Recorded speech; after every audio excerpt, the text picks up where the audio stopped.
Erez, Sar, Eitan et depuis hier, Mia, 4 franco-israéliens retenus en otage ont été libérés ces derniers jours. La fin d'un calvaire d'un peu plus d'1 mois et demi.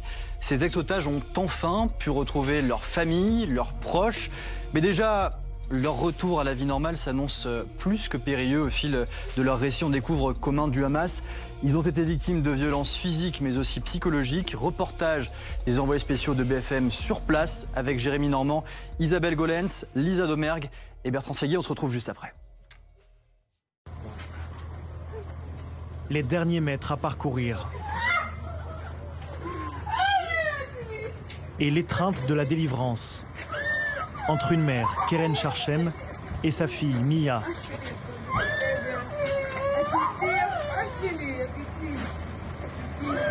Enfin libre, après 54 jours de cauchemar aux mains du Hamas.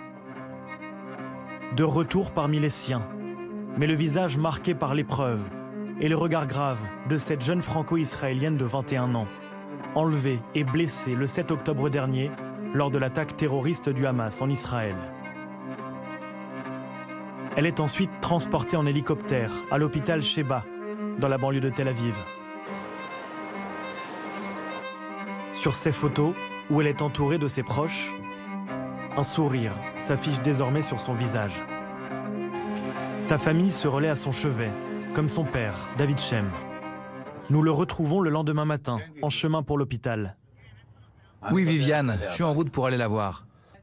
Il a déjà pu la voir une première fois, pendant une demi-heure. Je l'ai vue, je l'ai prise dans mes bras. J'ai pleuré alors que je me suis retenu très fort de pleurer pendant 2 mois. Et hier, j'ai craqué. L'issue d'une terrible attente qui a plongé toute la famille de Mia dans l'angoisse pendant près de 2 mois. Mi-octobre, nous avions déjà rencontré le père de Mia, accompagné d'une amie de la jeune femme. Sur la plage de son enfance, il nous confiait alors son sentiment d'impuissance.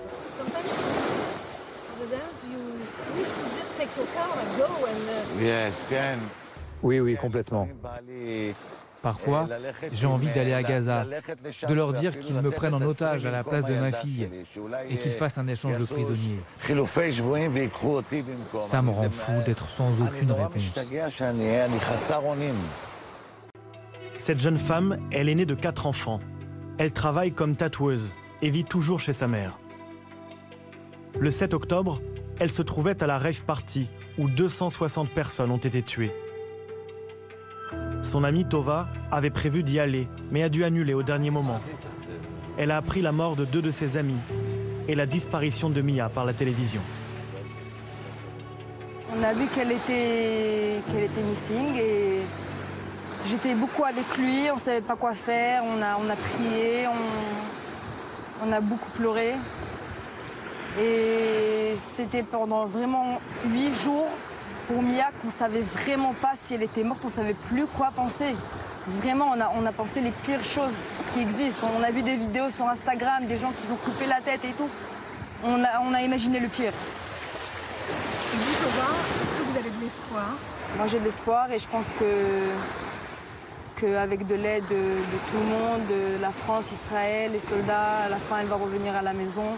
On ne sait pas dans quel état elle va revenir. On ne sait pas ce qu'elle a vécu là-bas, ce qu'elle vit là-bas.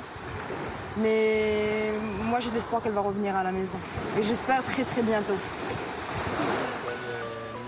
Soudain dans leur malheur, un signe d'espoir. Le 16 octobre, Mia est la première otage sur les 240 personnes disparues dont le Hamas donne des nouvelles. Dans cette vidéo de propagande, on la voit, blessée au bras, recevoir des soins et dire quelques mots.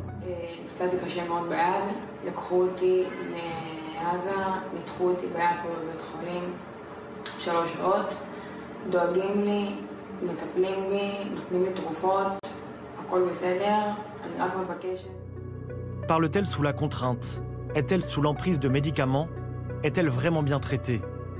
L'armée israélienne affirme aujourd'hui qu'elle n'a pas été opérée par un médecin, mais par un vétérinaire. Cette vidéo s'inscrit dans la stratégie de communication macabre du Hamas. Maintenir les proches des otages suspendus à la moindre information. Le lendemain, la mère de Mia lance un cri d'alarme aux dirigeants du monde entier. Elle a l'air terrifiée. Elle a l'air de souffrir. Je supplie le monde de me ramener mon bébé à la maison. Peu après cette conférence de presse, Keren Sharchem nous reçoit chez sa sœur, près de Tel Aviv, pour nous dire son espoir et sa conviction que sa fille s'en sortirait. Je sais qu'elle va bien, je le sens, je la connais. C'est une battante. Je le sais depuis le premier jour. Et puis j'ai vu cette vidéo, elle a subi une opération, on voit qu'elle souffre. Et puis,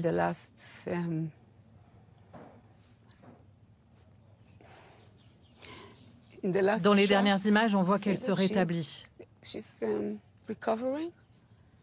Et c'est très difficile de se remettre quand on est seul, en territoire ennemi, sans sa maman. L'attente va durer encore 1 mois et demi avant la délivrance, ce jeudi 30 novembre. Mia va revenir. Au téléphone, Keren apprend la libération imminente de Mia. Elle court aussitôt partager la nouvelle avec ses enfants. À 70 km au sud, dans la bande de Gaza, Mia apparaît sur de nouvelles images de propagande. Elle est extraite d'un véhicule par des membres du Hamas cagoulés, puis remise au Comité international de la Croix-Rouge. Le visage fermé, le bras immobile, elle s'avance au-devant d'une foule de badauds, téléphone brandi. À l'intérieur de la camionnette blanche, elle décrit une fois encore ses conditions de détention. People very good, very kind to me. Kulu tamam, food good and the kindness and everything good. Mia est-elle sincère lorsqu'elle prononce ces paroles? A-t-elle été forcée par le Hamas à s'exprimer ainsi?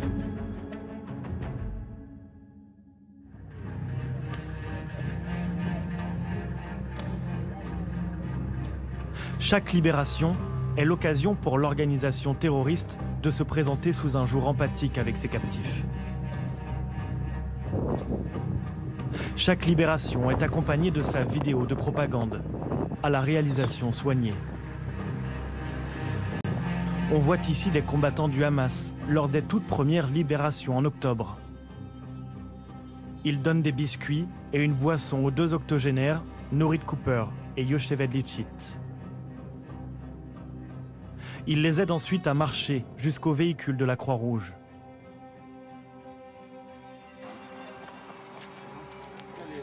Parfois, les hommes du Hamas exposent leurs otages, souriant à la caméra. Dans la suite de cette vidéo, les futurs libérés saluent leur geôlier, comme si c'était spontané. Mais l'instant d'après, on entend « keep waving ». Un homme leur intime, en anglais, de continuer à saluer. Faut-il croire à l'histoire que semblent raconter ces images? Les otages sont-ils traités avec dignité? Le récit d'Eitan Yahalomi permet en partie de répondre à ces questions. Le jeune franco-israélien, âgé de 12 ans, a été libéré lundi dernier.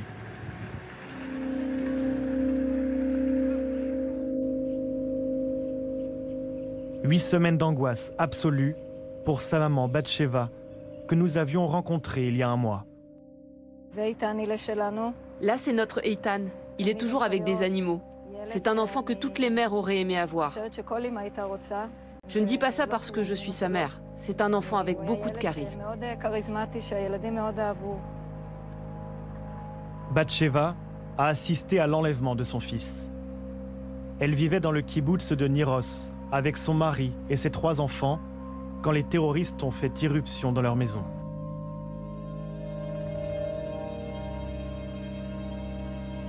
Pour Batsheva, chaque jour, chaque heure sans nouvelles de son fils est une torture. On ne dort plus. On ne mange plus. C'est impossible de trouver le sommeil quand tu sais que ton enfant se trouve là-bas. Tu ne sais pas comment il va. Tu ne sais même pas s'il dort. C'est un enfant qui a très peur car à 3 ans, il y a une roquette qui est tombée dans sa maternelle. Depuis, beaucoup de choses le terrifient. C'est un enfant qui ne dort pas sans ses parents. Je ne peux même pas imaginer ce qui lui arrive, ce qu'il est en train de vivre. Je suis sûre qu'il va trouver la force de supporter tout ça. J'espère qu'on s'occupe de lui comme il faut et qu'il y a des gens de notre kibbutz parmi les otages qu'il connaît et qui le réconfortent.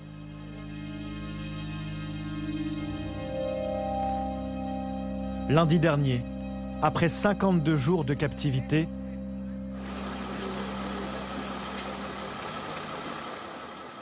Eitan retrouve enfin les bras de sa mère.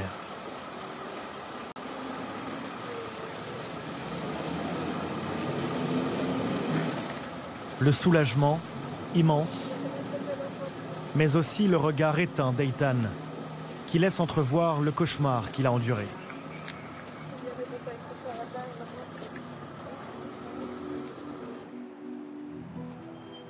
Devant l'hôpital Irilov de Tel Aviv, où le jeune garçon est pris en charge, ses proches sont là. Sa tante, Déborah, accompagnée de ses filles, les cousines d'Eitan, qui attendaient de pouvoir lui rendre visite. On a acheté un ballon de foot, parce qu'il aime le foot. Et aussi, on a ramené ses chaussures qu'on a trouvées à la maison. Et ouais. Qu'est-ce que c'est la première chose que tu vas lui dire à Eitan quand tu vas le voir? Qu'il m'a manqué.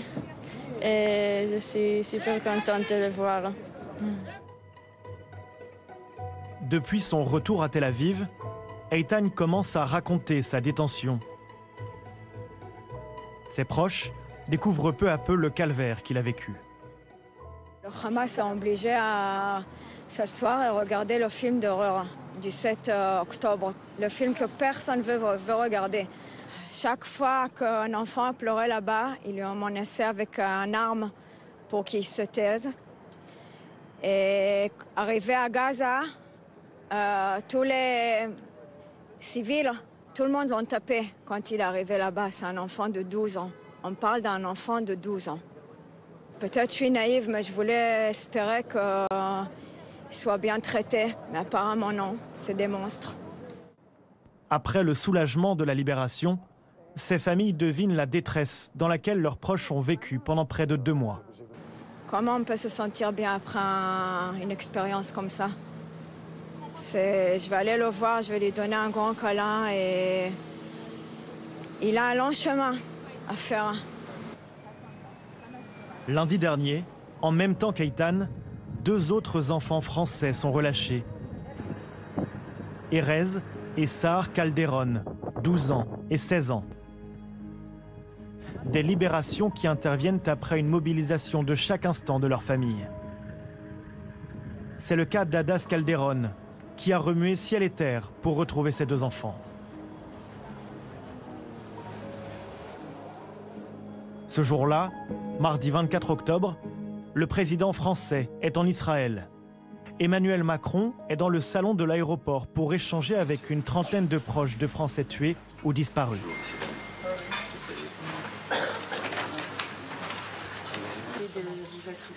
Adas Calderon est là et s'adresse au président français.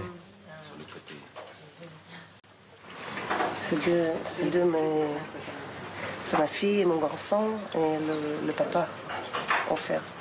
Ils sont là. Ils sont J'espère que vous avez de bonnes nouvelles. Je salue tout le monde, bonjour. Bonjour, monsieur. Ça, Benoya. Ma fille et ma mère sont mortes, déjà.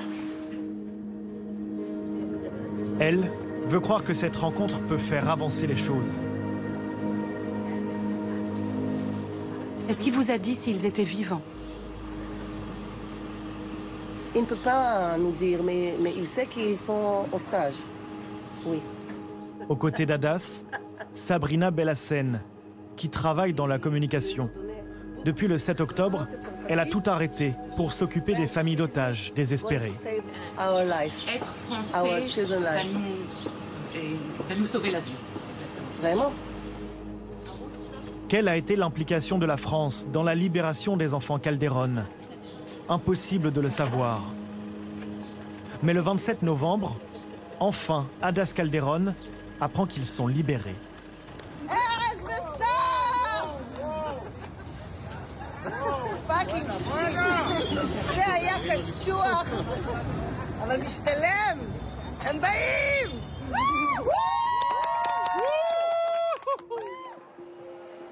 Un miracle, après des semaines de combat. One day I will stand here and smile. I can't believe it's happened. Really, it's so touching. I waited for this moment so much. I'm very, very excited. It's really, I don't believe it's true. I really can't believe it. Elle prend ensuite la parole pour témoigner du difficile retour d'Erez et Sahar, qui présente les séquelles psychologiques d'une captivité traumatisante. Ils ont du mal à dormir. Quand je me réveille le matin à 6 heures, ils sont là, les yeux grands ouverts. Ils n'arrivent pas à fermer les yeux et dormir. Ils ont vécu une expérience traumatisante. Vraiment traumatisante. Ça va prendre du temps. Donc je comprends qu'ils ne mangent pas beaucoup, qu'ils ne dorment pas beaucoup, mais petit à petit, avec toute l'attention dont ils ont besoin, ça va aller. Je leur fais confiance, je nous fais confiance, ce sont des enfants solides. Mia, Eitan, Erez et Sahar. 4 jeunes Français qui sont rentrés auprès de leur famille, mais qui doivent maintenant faire face à un traumatisme profond. Toutes les équipes médicales sont mobilisées autour d'eux. Des médecins et surtout des psychologues pour écouter le traumatisme de ces enfants qui sont restés plus de 7 semaines aux mains des terroristes du Hamas. Comment oublier la violence et la peur? Comment se reconstruire quand on n'est encore qu'un enfant? Ce père d'une autre otage libérée le 25 novembre décrit le retour de sa fillette de 9 ans, Émilie, qui est encore traumatisée.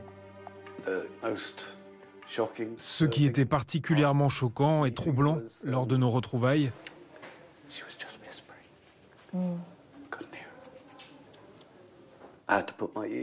j'ai dû mettre mon oreille près de sa bouche et lui demander ce qu'elle voulait me dire. Elle m'a répondu « Je pensais que tu avais été kidnappé ».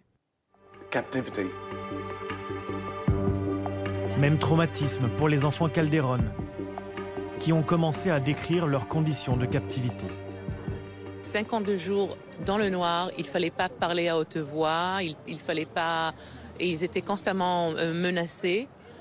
Et à tout ça, ne pas savoir ce qui se passe et à chaque fois que quelqu'un s'approche d'eux, croire que c'est tout, c'est la fin. Quand on les a libérés, ils ont cru que c'était leur fin. Personne ne leur a dit, voilà, on vous libère. Ils ont cru qu'ils vont être assassinés. Comme une parenthèse, moins de 48 heures après sa libération, sous le regard de sa mère, Erez Calderón, à la trompette, improvise un concert dans le hall de l'hôpital, avec une star de la chanson israélienne.